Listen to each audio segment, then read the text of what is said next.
kilo beef beans, and I put a spicy little bit a black pepper, white pepper, and beef mince. We're going to cook this one, and we make the beef gözleme. This one I will cook. I put oil, that's it, not much, because already mince have oil. Let them to cook, and I'm going to chop. I wash, and they have a green shallot inside.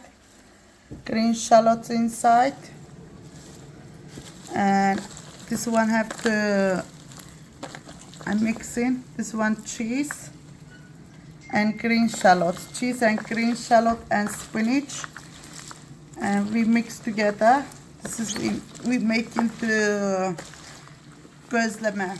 We have a 4 kilo like flour, and I already put a salt, and I'm going to put a water inside, and we make the dough.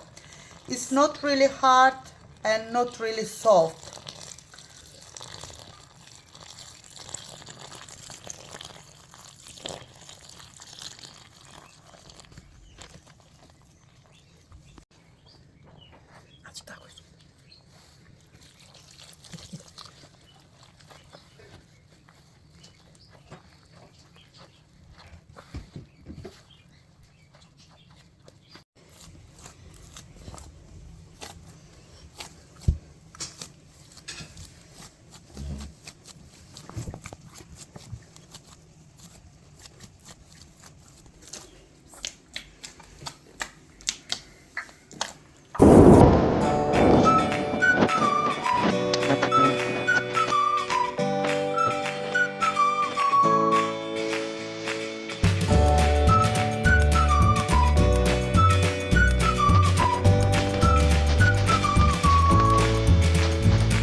Kolum kurdu şimdi de.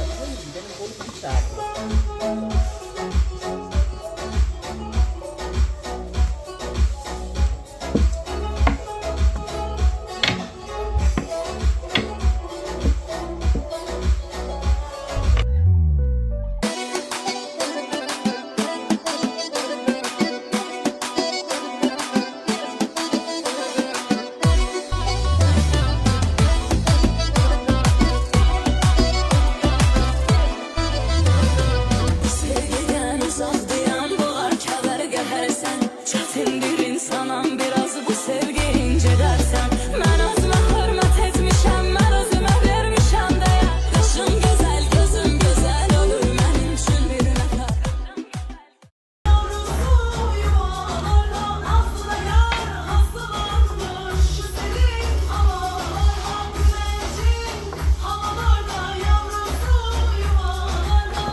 You